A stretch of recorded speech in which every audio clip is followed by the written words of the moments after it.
चलिए, आप सभी को शिक्षक दिवस की हार्दिक शुभकामनाएं। अब आप लोग बोलिए हमको सेम टू यू। हाँ, इसलिए कि हम आशीर्वाद आपको दिए, आप लोग कह दीजिए कि जाके नाली में गिर जाइए, तो ऐसा थोड़ी ना होता है। हाँ, समझ में आया कि नहीं?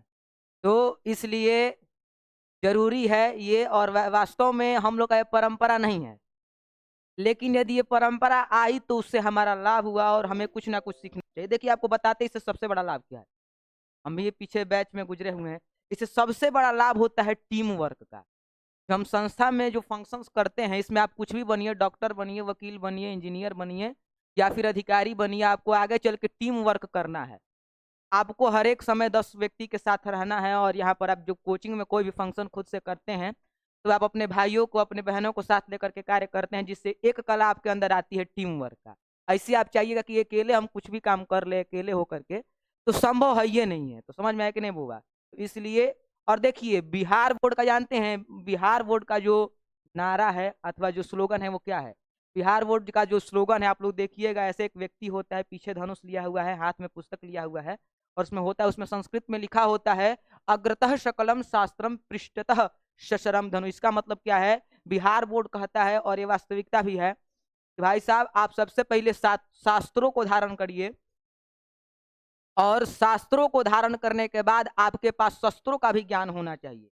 क्योंकि पुस्तकें आपके अंदर बौद्धिक ज्ञान तो डाल सकती हैं, बुद्धि का विस्तार तो कर सकती हैं, लेकिन शारीरिक ज्ञान और शारीरिक शक्ति आपके अंदर नहीं बढ़ सकती हैं। और आप कितना भी बुद्धि के तेज हैं, यदि आपके अंदर शारीरिक शक्ति नहीं है, क्योंकि देखिए, कहा जाता है साम दाम दंड भेद। इस समाज में आपको रहता है, बड़ी धूमिल समाज है, कीचड़ है। इसमें जो कीचड़ निकल जाता है ऊपर की ओर, वो कमल हो जाता है। और जो कमल, देखिए, और एक चीज और देखिएगा, आप हमेशा याद रखिएगा बुआ, दुनिया का कोई भी व्यक्ति जो सक्सेस हुआ है, उस वो पढ़ा हुआ हो अथवा ना पढ़ा हुआ है, कोई मायने नहीं रखता है, लेकिन उसको एक चीज जरूर आता है, जो नाम जिसका नाम है सोसाइटी डीलिंग।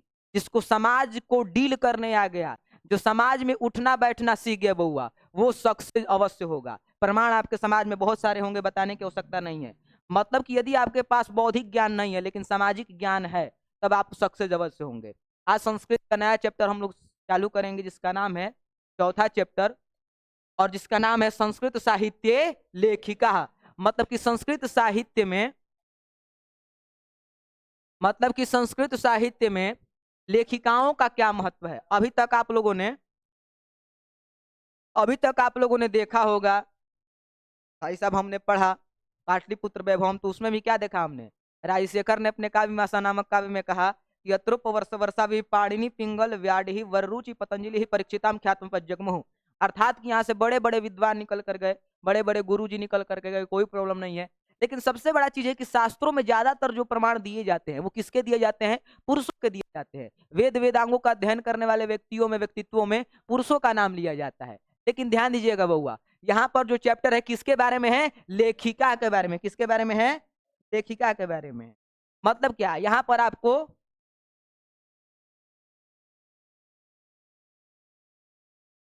किसके बारे में बताया जाएगा?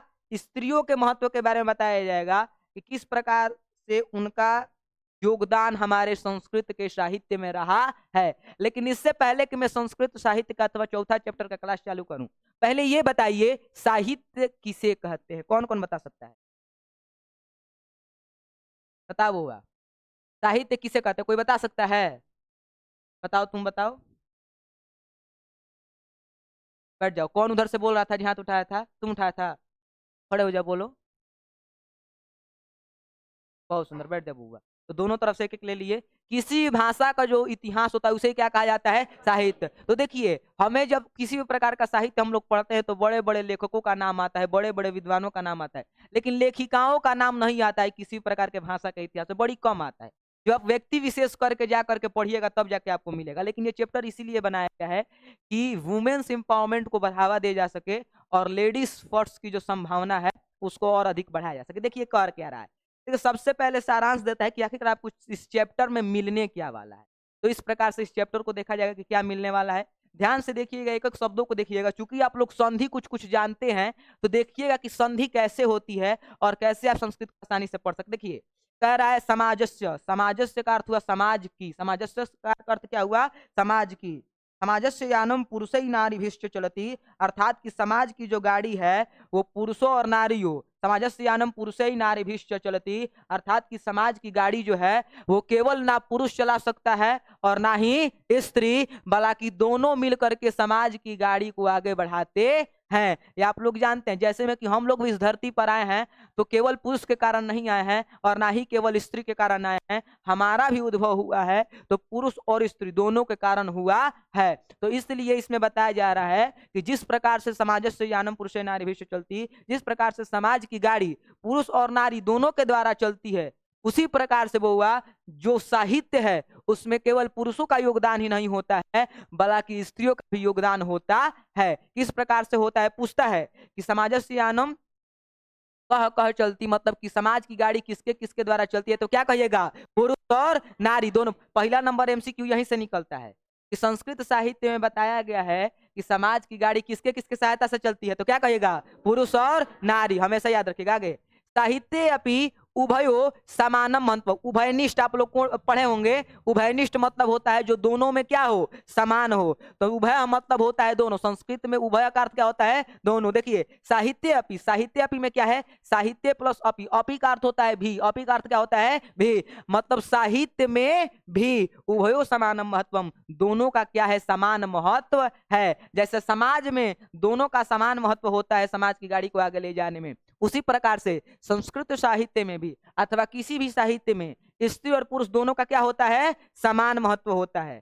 अधुना, अधुना मतलब होता है आधुनिक काल के, अधुना सर्वभाषासु साहित्य रचनायाम स्त्रियोपि तत्परा सन्ति यशश्च लभ्यन्ते। अब देखिए इस पूरा वाक्य को हम समझाएंगे, लेकिन इससे पहले बताइए यश का मतलब क्या होता है। यश का मतलब आप लोग जानते हैं, प्रतिष्ठा। और कोई बता सकता है, आसान भाषा में समझे तो देखिए जब कहीं पर पूजा पाठ होता है तो क्या कहा जाता है, आइए आप यहाँ पर दान दीजिए और आप यश के भागीदारी बनिए। मतलब का यश मतलब होता है कीर्ति होना, नाम होना। अब कॉन्सेप्ट आपको महाभारत युद्ध का ला करके दिखाते हैं बउआ। अभिमन्यु कौन थे जानते हैं आप लोग, अर्जुन के पुत्र। कौन बोला जी इधर से, ये बोल रहा सा, हाथ हाथवा उठाव। तो अर्जुन के पुत्र थे, तो जब अर्जुन के पुत्र भगवान कृष्ण के पास गए तो भगवान कृष्ण ने विजयी भव का आशीर्वाद दिया, क्योंकि भगवान कृष्ण जानते थे कि युद्ध हमें जीतना है तो अभिमन्यु को मरवाना ही होगा। और उधर कौरव सेना चक्रव्यूह रच रही थी, तो भगवान श्री कृष्ण ने उसे कहा यशस्वी भव, जाओ तुम्हारा क्या होगा, विश्व में तुम्हारी कीर्ति फैलेगी और तुम्हारा नाम होगा। मतलब कि अब जितना भी लोगों का, मुकेश अंबानी क्या है, वो यशवान व्यक्ति है, मतलब का उनका नाम पूरा विश्व जानता है। तो जिसका नाम पूरा विश्व जानता है, जिसे लोग जानते हैं, उसी शब्द को क्या कहा जाता है, यश कहा जाता है। क्या कहा जाता है, यश। जिसे इन्होंने बताया कि प्रतिष्ठा, तो वही बात है, प्रतिष्ठा और प्रतिष्ठा यश लगभग लगभग एक ही, एक दूसरे के पूरक हैं। तो कहने का मतलब है, कह रहा है यहाँ पे कि अधुना सर्वभाषा सुसाहित्य रचना है, आधुनिक काल के सभी भाषाओं में और साहित्य की रचना करने में भी स्त्रियों ने भी, यहाँ पर अपी छुपा हुआ है। क्या छुपा हुआ है, अपी। जब आपको व्यंजन संधि पढ़ाएंगे उस स्थिति में आपको बताएंगे कि ये कैसे इसका लोप होता है, अ का लोप आता है और ऐसे आ जाता है। तो इसको स पढ़ने का प्रयास न करिएगा, ये एस नहीं है, ये अ है। क्या है, अ। यहाँ पर संधि का नियम काम करता है, आगे चल के बताएंगे। तो स्त्रियों मतलब कि स्त्रियों ने भी तत्परा संति, तत्पर होकर के यशश्च लभ्यन्ते, अर्थात कि यश की प्राप्ति की हुई है। समझ में आया कि नहीं, यश की प्राप्ति की है तभी ना उनको हम पढ़ रहे हैं, नहीं तो क्यों पढ़ते। आगे, संस्कृत साहित्य प्राचीन कालादेव। अब देखिए यहाँ पर कैसे संधि होती है आपको दिखाते हैं। अब देखिएगा, ध्यान से दीजिएगा बउआ, ध्यान दीजिएगा, दीर्घ संधि हुई है कैसे हुई है, देखिए प्राचीन काला, देखिए इसमें कहां पर संधि हुआ है दिखाते हैं आपको, प्राचीन काल प्लस अद्येव। हालांकि अद्येव यहाँ पे लिख दिया है, देव लिख दिया है, लेकिन वो संधि का नियम आपको बताएंगे। यहाँ पर ऐसे होता है,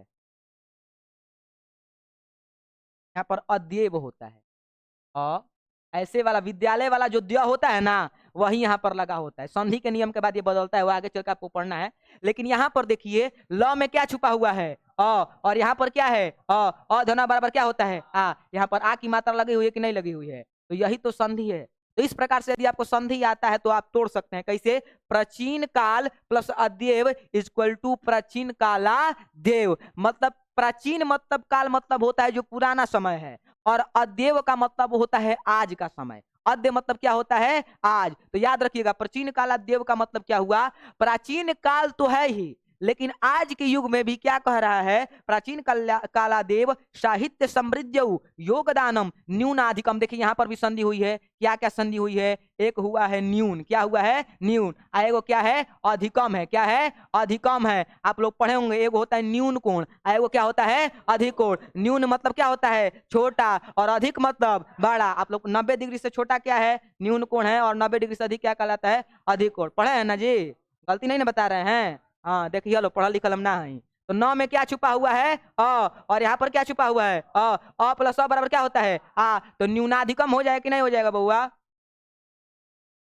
ऐसे कि बताएं कि कभी भी जो परिवर्तन होता है वो किस पद में होता है? पहले पद में। और अ को क्या कर देना है? हटा देना है। समझ में आया कि नहीं? तो न्यून प्लस अधिकम मतलब कि देखिए कह रहा है कि प्राचीन कालादेव अर्थात कि प्राचीन काल में भी और आज भी साहित्य रच कहाँ पे है जी? साहित्य समृद्ध योगदानम न्यूनाधिकम प्राप्यते। मतलब कि देखिए कोई आवश्यक नहीं है कि इन्होंने बहुत बड़ा ही योगदान दिया, और ये भी नहीं है कि बहुत छोटा योगदान दिया। मतलब हमने कहा जानू कि कम बेसी, जैसे में कि पढ़े में कम बेसी ठीक है बड़ा, हमने कहें लेकिन अपना भाषा में वही यहाँ पर कह रहा है। न्यून का मतलब होता है क्या होता है? कम होता है। क्या होता है? कम या फिर छोटा। और अधिक मतलब होता है ज्यादा। तो वही बोल रहा है कि हमने के जैसे कहेंगे कि अपना भाषा में कि कम बेसी इनकर योगदान बा, वैसा ही बोला था हो कि प्राचीन काल में भी साहित्य समृद्ध में और आज के समय में भी स्त्रियों का योगदान अधिक या फिर कम रहा है। मतलब कि लगभग में इन्होंने अपना योगदान जो है अपने सामर्थ्य के अनुसार, क्योंकि यदि हम लोग ध्यान दें आज का विश्व दूसरा है, लेकिन जरा समाज की तरफ हम नजर फेरे तो उस समय स्त्रियों को पढ़ने नहीं दिया जाता। गुरुकुल में केवल कौन होते थे? अब देखिए आपको नीतीश कुमार, हमारे बिहार के मुख्यमंत्री कौन है बहुआ? नीतीश कुमार। नीतीश कुमार जी अपने स्टेटमेंट में बोले हुए, जाकर गूगल पर सर्च मारिएगा अथवा यूट्यूब पर, बोले हैं कि हम लोग इंजीनियरिंग कर रहे थे, इंजीनियर है वो व्यक्ति, इंजीनियरिंग जब कर रहे थे, अब समझ जाइए कि उस समय ना स्टूडेंट लड़की वाले थे, और बॉयज हॉस्टल था उसमें ना स्टूडेंट कोई लड़की थी ना ही टीचर थे। और उसमें एक बार जो है एक मैम जो थी वो महिला मैम आई हुई थी, उसमें पूरा स्टूडेंट उनको देखने के लिए, पूरा कॉलेज उनको देखने के लिए जुटा हुआ था कि वास्तव में लड़की सब होती कैसी है। समझ में आया कि नहीं? ये मेरा स्टेटमेंट नहीं, आप लोग यूट्यूब पर सर्च मारिए वो व्यक्ति कहाँ पे बोला है, सभागार में बोला है। नहीं नहीं नहीं नहीं नहीं नहीं। उनका भावना समझिए, भाव क्या है, ये बहुत ज्यादा महत्वपूर्ण होता है। कॉलेज जो टाइम है, कॉलेज टाइमिंग जो होता है, स्कूल टाइमिंग होता है, उसमें वो लोग तरस गई रहे लो। समझ में कि ना? हरी हरी देखे कर चला कि ना? हाँ, जो बोलता है लो बड़ी बेकार बेकार लैंग्वेज का प्रयोग करता है लो, तो उनका भावना समझिए। और उस समय का समाज देखिए, वो वास्तव में टोन मार रहे हैं। राज पॉलिटिक्स को समझना बहुत आवश्यक है। आप राजनीति शास्त्र का विद्यार्थी है, समझ में आया कि ना? पॉलिटिक्स बहुत जरूरी चीज है यदि आपको समाज में रहना है। वो वास्तव में टोन मार रहे हैं उस समाज को कि देखिए उस समाज के लोग भी स्त्रियों को पढ़ाना नहीं चाहते थे, जबकि वो 20वीं शताब्दी पार कर चुके हैं। जहां पर लोग चंद्रमा पर जाने के लिए तैयार है, वहां पर स्त्रियों को पढ़ने नहीं दिया जा रहा है। आप समझेंगे नहीं? समझे कि नहीं बुआ? अटल बिहारी वाजपेयी ये नेता आपको बता दे रहे हैं, जरूरी है आपके लिए। कैसे कि आप एक सोसाइटी में रहते हैं, गए अटल बिहारी वाजपेयी, तो वहां पर एक प्रेस रिपोर्टर ने बोला, जब ऐसा ऐसा वक्तव्य दिए, तो वहां के प्रेस रिपोर्टर एक महिला थी, उसने बोला कि आप हमसे विवाह कर लीजिए। और तो बोले कि यदि आप हमसे विवाह करना चाहते हैं, तो क्योंकि अटल बिहारी वाजपेयी का विवाह नहीं हुआ था, तो आपको हमें जो गिफ्ट में देना होगा वो कश्मीर देना होगा। उन्होंने कहा कि सही है। अब देखिए यहाँ पर पॉलिटिक्स कैसे होता है और एक नेता की बुद्धि कैसे चलती है। कुछ नेता थे भारत के सबसे बड़े, और उन्होंने कहा कि ठीक है, हम आपको गिफ्ट में देने के लिए तैयार हैं, मुंह दिखाई में देने के लिए तैयार हैं, लेकिन आपको दहेज में पूरा पाकिस्तान देना होगा। समझ आया कि नहीं? लो कश्मीर लेके जीवो तब तक हम तुम्हारा पूरा पाकिस्तान में मांग लिए। समझ आया कि नहीं? तो पॉलिटिक्स से उसमें भी वो व्यक्ति राजनीति खेल रहा है, और आप तो ऊपर देख के आप तो समझेंगे कि अरे कितना बढ़िया बात कर रहा है, जबकि वहां पर वो राजनीति हुई है। तो आपको समझना होगा गेम किस प्रकार से चलता है। हम आ गए हैं ना, आपको पॉलिटिक्स चलता कैसे वो आपको दिखाएंगे। चलिए देखिए, साहित्य समृद्ध योगदानम न्यूनाधिकम प्राप्यते, मतलब कि देखिए ऐसा बात नहीं है कि बहुत ज्यादा उन्होंने योगदान दिया, और ऐसा बात नहीं है कि बहुत कम भी दिया। लगभग में स्त्रियों ने जो है वो बहुत अच्छा योगदान दिया। कौन कौन थे वो हम लोग पढ़ेंगे। देखिए कह रहा है पाठ्यस्मिन् प्रसिद्धा नाम लेखिका नामेव चर्चा वर्तते ये न साहित्य निधि पूर्णे तासाम योगदानम ज्ञायते। मतलब कह रहा है कि इस चैप्टर में देखिए पाठ्यस्मिन मतलब कि इस पाठ में हम लोग प्रसिद्ध प्रसिद्ध लेखिकाओं के बारे में चर्चा करेंगे जिन्होंने जो है साहित्य के निधि पूर्ण मतलब कि साहित्य को व्यवस्थित करने में सबसे बड़ा योगदान दिया।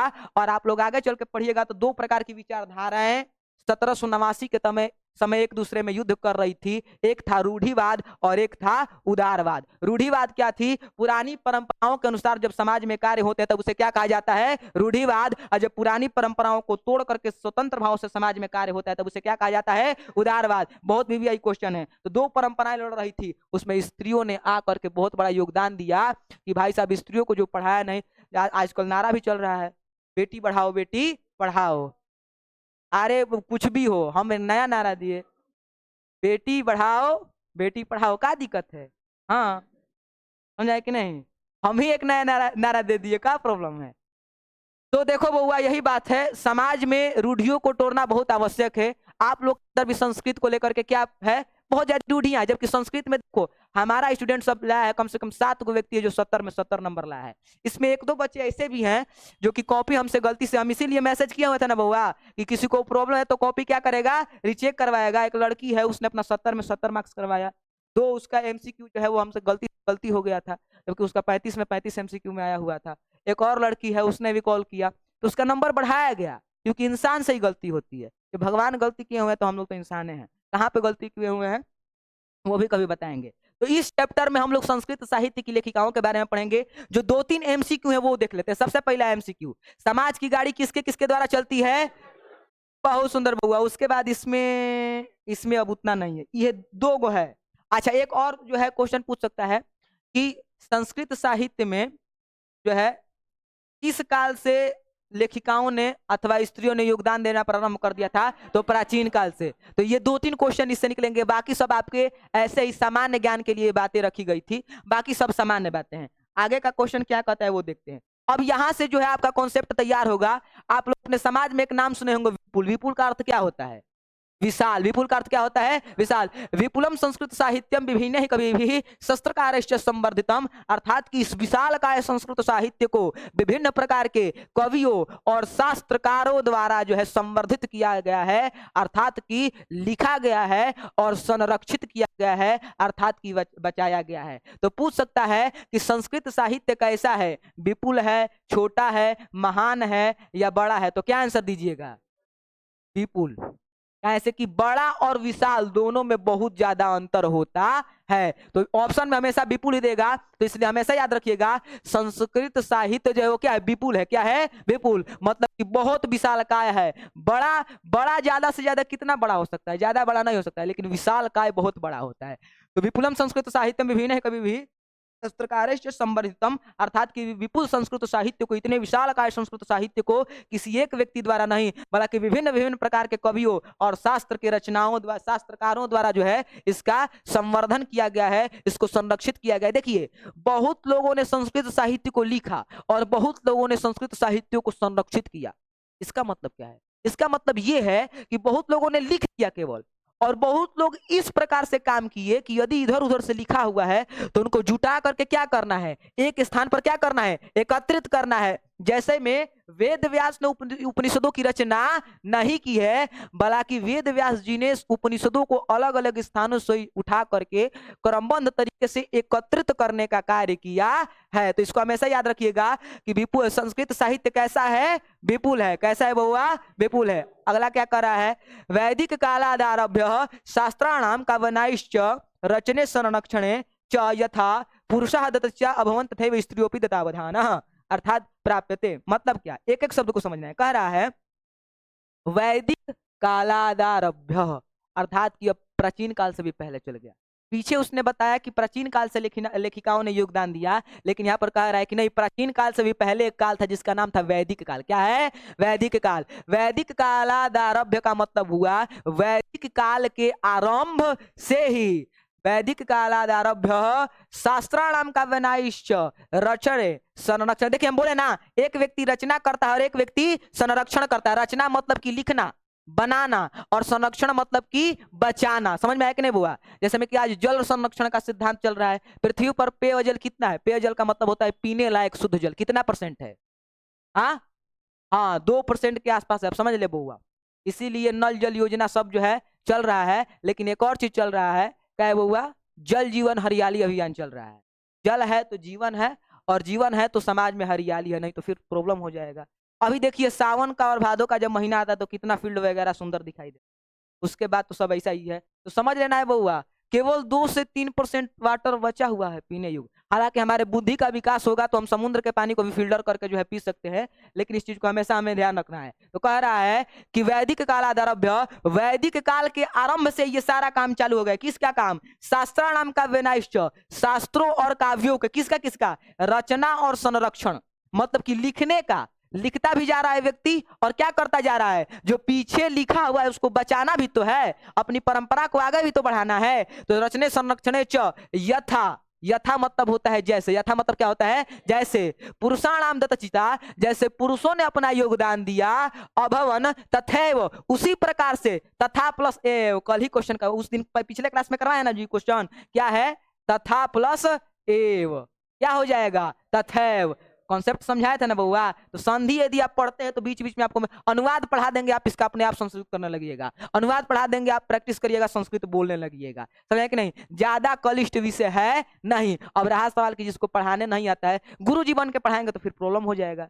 संस्कृत को एंजॉय करना होगा, हवा में उड़ जाएगा संस्कृत, मजा लीजिए संस्कृत का। क्वेश्चन पूछ सकता है कि बताइए किस काल से काव्यों और शास्त्रों का रचना और संरक्षण चालू हो गया था? तो क्या कहिएगा? वैदिक काल के आरंभ से, वैदिक काल के आरंभ से। और जिस प्रकार से करा यथा पुरुषः, जिस प्रकार से पुरुषों ने अपना योगदान दिया, तथैव स्त्रियोपि दत्तावधानः प्राप्यते, उसी प्रकार से स्त्रियों ने भी अपना योगदान दिया। मतलब यहाँ पर स्पष्ट रूप से कह दिया गया कि भाई साहब, यदि पुरुष ने अपना संरक्षण करने में योगदान दिया तो स्त्रियों ने भी अपना महत्व निभाया कि भाई साहब संस्कृत साहित्य को क्या किया जा सके? बचाया जा सके। देखिए कह रहा है वैदिक युगे, वैदिक युग में मंत्राणाम दर्शका न केवल ऋषयः प्रत्युत ऋषिका अपि सन्ति, मंत्रों का दर्श। देखिए आप लोग देखे होंगे महाभारत वगैरह आप लोग देखिएगा तो एक से की जो है पतिव्रता धर्म का पालन करने वाली जो हमारी गुरु माताएं होती थी, वो भी यज्ञ के अनुष्ठान में बैठती थी। वो एक प्रकार, बहुत विभिन्न प्रकार की विद्याओं को जानती थी। तो याद रखिएगा बउआ, वही बता रहा है वैदिक युग में भी मंत्राणाम दर्शका न केवल ऋषयः, अर्थात कि मंत्रों का दर्शन करने वाले, मंत्रों पर सिद्धि प्राप्त करने वाले, बड़े बड़े यज्ञों का अनुष्ठान करने वाले केवल और केवल ऋषिगण ही नहीं होते थे, केवल गुरु जी ही नहीं होते थे। प्रत्युत बला की ऋषिका अपि सन्ति, ऋषिक अपि मतलब क्या होता है? भी होता है। अपि मतलब क्या होता है? भी। ऋषिकाएं भी होती थी, गुरु माता भी होती थी, जो बड़े बड़े अनुष्ठान करती थी, बड़ी बड़ी सिद्धियां प्राप्त करती थी। और आप लोगों ने विभिन्न प्रकार की कहानियों को सुना होगा कि बहुत सारी ऐसी ऋषिकाएं थी, बहुत सारी ऐसी महिलाएं थी जो ने अपने पति के प्राण को स्वयं काल से छीन करके लाई थी। तो बहुत प्रकार का ऐसा कहानी है, अब बताने लगेंगे तो बहुत टाइम लगेगा, हमको केवल फैक्ट से मतलब है। समझने का मतलब ये है बउआ कि याद रखिएगा, यहाँ पर भी बता दिया गया, पूछ सकता है कि बताइए कि वैदिक युग में केवल ऋषि ही जो है मंत्रों का दर्शन करते थे? नहीं, कौन करती थी? ऋषिकाएं भी करती थी। अब यहां से एमसीक्यू बनेगा और बहुत वीवीआई एमसीक्यू बनेगा। क्या का बउआ? कह रहा है ऋग्वेदे चतुर्विंशति अथर्ववेदे च पंच ऋषिका मंत्र दर्शनवत्यो निर्दिश्यन्ते यथा। कौन कौन सा है देख लेते हैं, पहले ये देखिए इसमें क्या है, दिखा देते हैं आपको। चतुर्विंशति मतलब होता है, देखिए चतुर्विंशति मतलब क्या होता है? 24। किसमें? ऋग्वेद में। ऋग्वेद में 24 महिलाओं का वर्णन मिलता है। 24 प्रकार के महिलाओं जो है, 24 प्रकार ना हो, 24 संख्या में, जैसे में कि होता है ना कि भाई साहब आप संख्या बताइए, जैसे में कि सरकार जो है आज नल जल का ये कर रही है, तो सरकार जो है जब जब उसका चुनाव की बारी आएगी तो गिनवाएगी ना कि इतने परिवार को, इतने करोड़ परिवार को नल जल से लाभ मिल रहा है, इतने परिवार को जो है प्रधानमंत्री आवास योजना का लाभ मिल रहा है। कैसे कि भाई साहब आप पीछे भी पाटलिपुत्र वैभव में देख चुके हैं, समाज को प्रमाण चाहिए। क्या चाहिए? प्रमाण। तो प्रमाण तो देना होगा। आप डायरेक्ट यहाँ पर पीछे में कुछ भी प्रमाण मिला है? पीछे में केवल बार बार यही बताया जा रहा है कि यहाँ पर पुरुषों ने योगदान दिया तो स्त्रियों ने भी योगदान दिया, पुरुषों ने योगदान दिया तो स्त्रियों ने भी योगदान दिया। लेकिन यहाँ पर आपको प्रमाण दिया जाएगा। क्या प्रमाण दिया जाएगा बउआ? ऋग्वेद में चतुर्विंशति, मतलब कि ऋग्वेद में कितनी महिलाओं ने योगदान दिया है? 24। याद रखिएगा हमेशा, ऋग्वेद में कितनी महिलाओं ने? 24। और अथर्ववेदे च पंच ऋषिकः मंत्र मंत्र दर्शनवत्यो निर्दिश्यन्ते यथा। अब कौन कौन से देख लेते हैं, लेकिन याद रखिएगा ऋग्वेद में कितनी महिलाओं ने? 24। और अथर्ववेद में कितनी? 5। दोनों भी आई क्वेश्चन है, एग्जाम में गारंटी के साथ यहां से क्वेश्चन निकलता है बउआ। याद रखिएगा ऋग्वेद में कितनी महिलाओं ने? 24। और अथर्ववेद में 5। ये अब 2 नंबर क्वेश्चन बनता है कि बताइए अथर्ववेद में कौन कौन सी महिलाओं ने योगदान दिया है? कौन कौन सा है बोलिए? यमी, अपला, उर्वशी, इंद्राणी, वागाम्भीणी इत्यादि। ये 5 जो है इन्होंने अथर्ववेद में अपना योगदान दिया। 2 नंबर का क्वेश्चन यहाँ से बनता ही बनता है कि बताइए कि अथर्ववेद में किन किन ऋषिकाओं ने जो है मंत्रों का दर्शन किया है? तो आप क्या कहिएगा? बोलिए यमी, अपला, उर्वशी, इंद्राणी, वागाम्भीणी। यमी, अपला, उर्वशी, इंद्राणी, वागाम्भीणी 5 ऐसी महिलाएं थी जिन्होंने अथर्ववेद में योगदान दिया। अब पहला नंबर पॉइंट आपका बनना चाहिए, देखिए ये कॉमन सेंस की बात है। आखिरकार यहाँ पर ऋग्वेद में 24 महिलाओं का नाम क्यों नहीं दिया गया? अथर्ववेद में आखिरकार 5 महिलाओं का नाम काहे के लिए दे दिया गया? कोई बता सकता है? आखिरकार यहाँ पर 24 महिलाओं का जब नाम दिया हुआ है अथर्ववेद में, तो यहाँ पर 24 महिलाओं का नाम देना चाहिए था ना।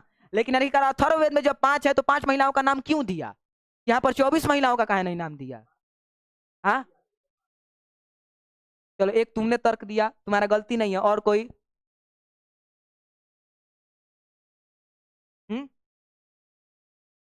चलिए भी, और कुछ?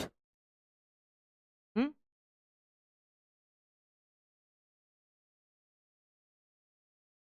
2 प्रकार की व्यवस्था होती है समाज में, 2 प्रकार की जनसंख्या होती है, एक अल्पसंख्या, एक बहुसंख्या।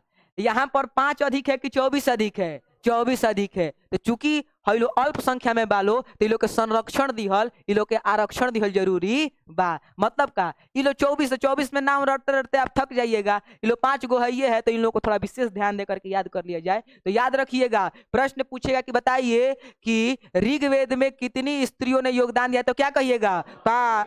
सॉरी 24, बिल्कुल सही। आप लोग सही हैं, हम गलत हैं। आज हम गलती हैं, आप लोग सही हैं। अब बताइए अथर्ववेद में कितनी महिलाओं ने योगदान दिया है? 5। समझ में है कि नहीं? तो ये हमेशा याद रखिएगा। बाकी ये बताइए कि संस्कृत साहित्य में काव्यों और शास्त्रों का संरक्षण किस काल से आरंभ हो गया था? वैदिक काल से। किस काल से? वैदिक। देखिए यहाँ पर कर रहा है, वैदिक काल आदारभ्य शास्त्राणाम काव्यानाश्च रचने संरक्षणे च यथा पुरुषादत्तिता भवन तथैव स्त्रियोऽपि तथावधानः प्राप्यते। अर्थात कि प्राचीन काल से नहीं, पीछे में प्राचीन काल बोला था, लेकिन यहाँ पर बात को काटते हुए किस काल में चला गया? वैदिक काल में। प्राचीन काल से पहले का काल है वैदिक काल, तो वैदिक काल के। तो 4-5 गो MCQ बनेगा, आपसे पूछ लेते हैं, उसके बाद जो है आपकी सभा विसर्जित होगी। पहला नंबर क्वेश्चन क्या है बुआ? पहला नंबर क्वेश्चन ये है कि समाज की गाड़ी किसके किसके द्वारा चलती है? पुरुष और नारी। बहुत सुंदर।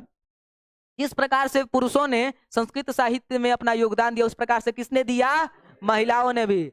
और उभयो समानम महत्व, समझ कि नहीं? तीसरा नंबर क्वेश्चन कि बताइए संस्कृत साहित्य के काव्यों और शास्त्रों के रचना करना और संरक्षण करना किस काल से आरंभ हो गया था? वैदिक काल से। अगला क्वेश्चन है, बताइए ऋग्वेद में कितनी महिला जो है लेखिकाओं ने अपना योगदान दिया?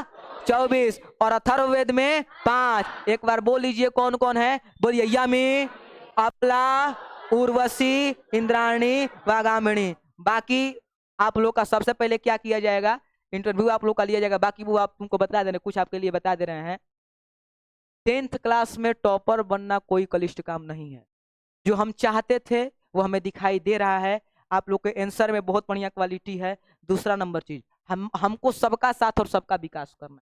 कुछ हमारे भाई हैं, उन्होंने बताया भी, कुछ हमारे भाई हैं जिन्होंने कहा कि हमको MCQ तो समझ में आ रहा है, आंसर कैसे लिखा जाए इसमें थोड़ी प्रॉब्लम हो रही कि आंसर कैसे लिखा जाए। हमको दिखाई भी दिया, बहुत लोगों का कॉपी में प्रॉब्लम था, तो इसके लिए हम काम करेंगे। लेकिन समझिए, टेस्ट का मतलब होता है, परीक्षा का मतलब क्या होता है? पर इच्छा, दूसरों की इच्छा से। लेकिन आखिरकार क्लास में जो मॉक टेस्ट होते हैं वो की उसका उद्देश्य क्या होता है? उसका उद्देश्य यही होता है, टीचर आपसे जानना चाहता है कि आपका प्रॉब्लम क्या है।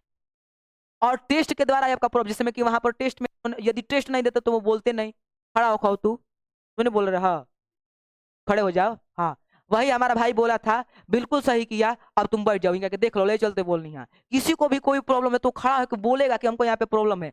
भाई बोला, बिल्कुल सही बोला, बहुत सारी लड़कियों को भी प्रॉब्लम है, बहुत सारे भाई को भी प्रॉब्लम है। तो बोलना है कि हमको इस पॉइंट पर प्रॉब्लम है, तभी उसको मजबूती से कर सकते हैं। बाकी फर्स्ट डिवीजन लेवल तो हमारे दाएं हाथ के खेल है, 2 महीने पढ़ा के तरह के लिए। दूसरा नंबर, ऐसी संभावना व्यक्त की जा सकती है कि इस बार रिजल्ट बेटर होगा और बउआ टॉपर आप लोग बन सकते हैं। बाकी हम गारंटी दे रहे हैं, लिख के बाउंड पेपर आप लोग लाइएगा तो लिख देंगे 250 प्लस हर एक व्यक्ति को हम अपने सब्जेक्ट में ला। 250 प्लस नहीं आया तो फिर जो बोलिएगा सो बउआ, इतना कैपेबिलिटी है। लेकिन लेकिन आपको साथ चलना होगा। प्रॉब्लम सब हर एक व्यक्ति को होता है, आपको भी प्रॉब्लम है, हमसे बोलिए, नहीं बोलिएगा फिर हम सिलेंडर बोल देंगे। समझ में आया कि नहीं बुआ? इसलिए आप लोग हमारे साथ चलिए, बढ़िया सहयोग मिल रहा है। और अब की बार मौका मिला यार तो परिवर्तन लाओ। मान लीजिए कि हम वहां से भरौली आ रहे हैं और फिर भी आप लोग वही करके रखिएगा तो फिर दिक्कत हो जाएगा, फिर आपको संस्कृत पढ़ाने के लिए कोई नहीं आएगा। माहौल चेंज हो रहा है, माहौल बदलेगा। रूढ़ियों को तो ना भी बताया ना कि पुरानी परंपराओं के अनुसार समाज में कार्य करना क्या कहलाता है? रूढ़िवाद। लेकिन पुरानी परंपराओं को तोड़ करके स्वतंत्र भावों से काम करना क्या कहलाता है? उदारवाद। तो उदारवाद को लागू करना है, समाज में परिवर्तन लाना है, और फिर बउआ टॉपर लाना बिहार बोर्ड में कोई बड़ी बात नहीं है। बाकी आज के सभा में इतना ही। इति श्री रेवा कन्या शिक्षण सलम समाप्तम। धन्यवाद।